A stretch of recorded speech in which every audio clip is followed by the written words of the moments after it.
الله وملائكته يصلون على النبي يا أيها الذين آمنوا صلوا عليه وسلموا تسليما اللهم صل على سيدنا مولانا محمد وعلى آل سيدنا مولانا محمد مبارك وسلم نبی۔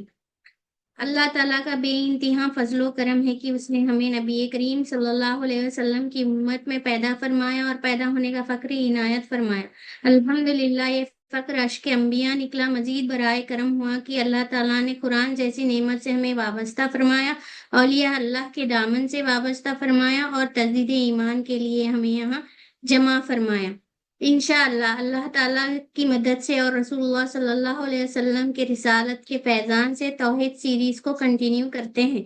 الحمدللہ اللہ کی مدد سے اور رسول اللہ صلی اللہ علیہ وسلم کے رسالت کے فیضان سے توحید سیریز میں ہم کلمہ طیب کو سمجھ رہے ہیں۔ کلمہ طیب کو نورانی کلمہ بھی کہتے ہیں کیونکہ اللہ تعالیٰ بھی نور ہے، رسول اللہ صلی اللہ علیہ وسلم بھی نور ہے، اور یہ کلمہ جس کے پاس آتا ہے اس کو بھی نورانی بنا دیتا ہے، اس لیے اسے نورانی کلمہ بھی کہتے ہیں۔ اس کلمے سے سب سے پہلے جس نے فائدہ حاصل کیا وہ ذات کون ہے؟ آدم علیہ السلام ہے۔ واقعے سے سمجھتے ہیں۔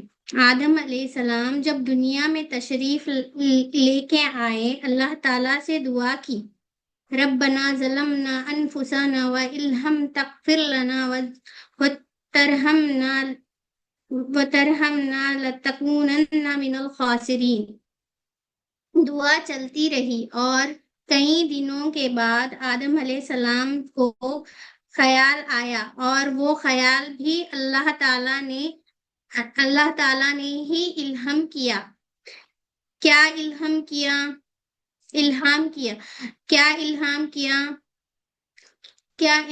اللہ تعالیٰ نے کلمات الہام کیے حضرت آدم علیہ السلام کے قلب مبارک میں، اور جب دل میں نور ایمان ہوگا تو ہی الہام آئے گا اور دل قبول کرے گا اور دعا کے لیے ہاتھ اٹھائیں گے۔ تو کیا دعا کی حضرت آدم علیہ السلام نے؟ اے بار تعالیٰ، محمد رسول اللہ صلی اللہ علیہ وسلم کے واسطے سے مجھے بخش دے، میری خطا معاف فرما دے۔ اب اللہ تعالیٰ آدم علیہ السلام سے سوال کرتے ہیں، اے آدم، تم محمد رسول اللہ صلی اللہ علیہ وسلم کو کیسے پہچانتے ہو؟ ہم نے تو انہیں ابھی ظاہر بھی نہیں کیا۔ آدم علیہ السلام عرض کرتے ہیں، اے بار تعالیٰ، جب آپ نے میرے جسم میں روح پھونکی تب میں نے عرش پر لکھا دیکھا، لا الہ الا اللہ محمد رسول اللہ صلی اللہ علیہ وسلم۔ تو بات کیا سمجھ میں آئی؟ عرش پہ لکھا دیکھا آئی کہ مخلوق اللہ تعالیٰ سے ڈائریکٹلی فیض نہیں حاصل کر سکتے، اس کے لیے نبی کریم صلی اللہ علیہ وسلم کے رحمت کا، رسالت کا راستہ اور واسطہ چاہیے۔ نبی کریم صلی اللہ علیہ وسلم کی رسالت سے ہی سب کو سب کچھ ملے گا۔ دینے والی ذات کس کی ہے؟ اللہ کی ہے۔ پہنچانے والی ذات کون ہے؟ نبی کریم صلی اللہ علیہ وسلم ہے۔ دوسری روایت میں آتا ہے، آدم علیہ السلام نے عرض کیا، اے بار تعالیٰ، جب آپ نے مجھے جنت میں داخل کیا تو میں نے جنت کے ہر پتے پہ لکھا دیکھا، محمد رسول اللہ صلی اللہ علیہ وسلم۔ جنت کی ہر جگہ پر دیکھا، محمد رسول اللہ صلی اللہ علیہ وسلم۔ فرشتوں کے دونوں آنکھوں کے درمیان لکھا دیکھا، محمد رسول اللہ صلی اللہ علیہ وسلم۔ جنت میں جہاں جہاں نظر ڈالی وہاں دیکھا، محمد رسول اللہ صلی اللہ علیہ وسلم۔ تو میں نے جب ہی سوچا تھا کہ یہ ذات مبارک عرش پر اور جنت میں ہر جگہ اللہ کے نام کے ساتھ موجود ہیں، اس کا مطلب یہ اللہ تعالیٰ کو بہت محبوب ہے، اس لیے میں نے اس کے وسیلے سے دعا کی۔ تو یہ کلمے سے فیض اٹھانے والے سب سے پہلی ذات آدم علیہ السلام کی ہے۔ حدیث سے سمجھتے ہیں، حضرت جابر رضی اللہ تعالی عنہ عرض کرتے ہیں، یا رسول اللہ صلی اللہ علیہ وسلم، اللہ تعالیٰ نے سب سے پہلے کس کو پیدا فرمایا؟ نبی کریم صلی اللہ علیہ وسلم ارشاد فرماتے ہیں، اے جابر، اللہ تعالیٰ نے سب سے پہلے تیرے نبی کے نور کو پیدا فرمایا۔ اور مختلف روایت میں آتا ہے کہ اللہ تعالیٰ نے جب تک چاہا نور محمد صلی اللہ علیہ وسلم کو اپنے قرب میں رکھا، پھر اللہ تعالیٰ نے ایک تجلی ڈالی، مطلب ایک پردہ اٹھایا، اپنا دیدار کرایا، اور جب نور محمد صلی اللہ علیہ وسلم نے اللہ کے جلوے کو دیکھا تو کہا سبحان اللہ۔ پہلا ذکر نور محمد صلی اللہ علیہ وسلم نے کیا کیا؟ سبحان اللہ کا ذکر کیا، اور اللہ نے جب تک چاہا ذکر سبحان اللہ چلتا رہا۔ پھر اللہ تعالیٰ نے ایک اور تجلی ڈالی تو نور محمد صلی اللہ علیہ وسلم نے ذکر کیا الحمدللہ، اور الحمدللہ کا ذکر چلتا رہا، جب تک اللہ نے چاہا چلتا رہا۔ پھر اللہ تعالیٰ نے اور ایک تجلی ڈالی، پردہ اٹھایا تو نور محمد صلی اللہ علیہ وسلم نے ذکر کیا اللہ اکبر، اور یہ ذکر اللہ نے جب تک چاہا چلتا رہا۔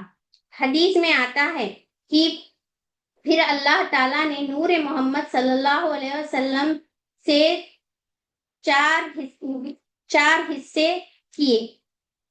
پہلے حصے سے اللہ تعالیٰ نے قلم بنایا، اور حدیث میں آتا ہے کہ اللہ تعالیٰ نے قلم کو حکم دیا کہ لکھ جو گزر چکا ہے اور لکھ جو آنے والا ہے۔ یہاں بات تو تھوڑا طویل کرتے ہیں، لوگ اعتراض کرتے ہیں کہ پہلے نور محمد صلی اللہ علیہ وسلم نہیں بلکہ پہلے قلم بنا۔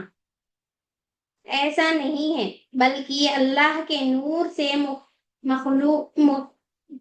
مخلوق میں جو سب سے پہلی چیز جو بنی وہ نور محمد صلی اللہ علیہ وسلم ہے، اور نور محمد صلی اللہ علیہ وسلم سے مخلوق میں جو پہلی چیز بنی وہ قلم بنی۔ اگر پہلے قلم بنا ہوتا تو اللہ تعالیٰ نے قلم کو حکم نہیں دیا ہوتا کہ لکھ جو گزر چکا ہے۔ اگر قلم پہلے مخلوق ہوتا تو کیا گزرا جو قلم لکھے گا؟ نہیں۔ تو بات کیا سمجھے کہ اللہ نے سب سے پہلے نور محمد صلی اللہ علیہ وسلم کو بنائے، اور اس کے پہلے حصے سے قلم کو بنائے، اور حکم دیا کہ لکھ جو گزر چکا ہے۔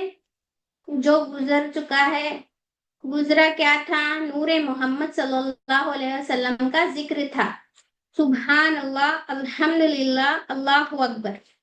پھر نور محمد صلی اللہ علیہ وسلم کے دوسرے حصے سے اللہ تعالیٰ نے لوح بنائے، یعنی تختی بنائی، جس پہ لکھی گئی یہ ساری باتیں۔ پھر نور محمد صلی اللہ علیہ وسلم کے تیسرے حصے سے اللہ تعالیٰ نے عرش بنائے، اور چوتھے حصے سے یہ اللہ تعالیٰ نے ساری کائنات بنائی۔ تو ساری کائنات کس سے بنی ہوئی ہے؟ نور محمد صلی اللہ علیہ وسلم سے بنی ہوئی ہے، رسول اللہ صلی اللہ علیہ وسلم کے نور سے بنی ہوئی ہے۔ تو اللہ تعالیٰ بھی نور ہے، اور رسول اللہ صلی اللہ علیہ وسلم بھی نور ہے، اس لیے یہ کلمے کو بھی نورانی کلمہ کہا جاتا ہے۔ قرآن کی مدد سے بات کو آگے بڑھاتے ہیں۔ اللہ تعالیٰ قرآن میں سورہ نور آیت نمبر 35 میں فرماتے ہیں، اردو ترجمہ، بسم اللہ الرحمن الرحیم، اللہ آسمانوں اور زمینوں کا نور ہے، اس نور کی مثال ایسی ہے گویا ایک تاق ہے جس میں ایک چراغ ہے اور چراغ ایک شیشے کی خندل میں ہے، اور خندل ایسی شفاف ہے گویا چمکتا ہوا تارا۔ اللہ تعالیٰ کہہ رہے ہیں، میں زمینوں اور آسمانوں کا نور ہوں، اور میں کہاں ہوں، اللہ تعالیٰ یہ بتا رہے ہیں۔ اولیاء اللہ اس آیت کو مثال دے کر اس طرح سمجھاتے ہیں کہ طاق یعنی تابدان مومن بندے کا سینہ ہے، اور شیشہ مومن بندے کا دل ہے۔ اس کے اندر وہ چراغ ہے، وہ چراغ کیا ہے؟ وہ نور ایمان ہے۔ تو مومن کا دل جو ہے وہ گناہ سے، شرک سے، کفر سے پاک ہے، شفاف ہے، تارے کی طرح چمکتا ہوا ہے، اس کے اندر نور ایمان ہے۔ آیت کو کنٹینیو کرتے ہیں، بسم اللہ الرحمن الرحیم، وہ چراغ ایک مبارک درخت یعنی زیتون کے تیل سے روشن کیا جاتا ہے۔ اس کی مثال اولیاء اللہ کیا دے رہے ہیں کہ وہ زیتون کا تیل کیا ہے؟ علم دین ہے، ہمیشہ مومن کے دل میں آتے رہتا ہے اور ایمان کی تجدید کرتا رہتا ہے، خود سے روشن کرتے رہتا ہے، تارے کی طرح۔ آگے اللہ تعالیٰ فرما رہے ہیں، جو نہ مغرب کی طرف ہے اور نہ مشرق کی طرف، اور ایسا معلوم ہوتا ہے کہ اس کا تیل خود بخود روشن ہو جائے گا، آگے اگرچہ اس کو آگ نہ چھو لے۔ نور پہ نور ہے، اللہ جس کو چاہتا ہے اپنے نور کی طرف ہدایت دیتا ہے، اور لوگوں کی ہدایت کے لیے اللہ اس طرح مثالیں بیان فرماتے ہیں، اور اللہ ہر چیز کا جاننے والا ہے۔ تو اللہ تعالیٰ کیا فرما رہے ہیں کہ وہ چراغ کسی ایک طرف روشن نہیں ہے بلکہ ہر طرف روشن ہے، اور تیل اس طرح کا تیل ہے کہ بنا آگ کے ہی وہ چراغ روشن ہے۔ تو بات صاف واضح ہے۔ ہم نے جہاں سے آیت شروع کی تھی کہ اللہ تعالیٰ فرما رہے ہیں کہ میں زمین اور آسمان کا نور ہے، اور اللہ تعالیٰ کہاں ہے؟ یہ سورہ نور میں اللہ تعالیٰ اس کی مثال دے کر بتا رہے ہیں، اور اللہ تعالیٰ لوگوں کو ہدایت دینے کے لیے ایسی مثال بیان فرما رہے ہیں۔ تو اسی کے ساتھ میں اپنی بات کو ختم کرتی ہوں، اور اللہ سے دعا کرتی ہوں کہ اللہ تعالیٰ ہمیں بھی نیک ہدایت دے۔ ان اللہ وملائکتہ یصلون علی النبی یا ایھا الذین آمنوا صلوا علیہ وسلموا تسلیما۔ اللہم صلی علی سیدنا مولانا محمد مبارک وسلم نبی۔ جزاک اللہ خیر۔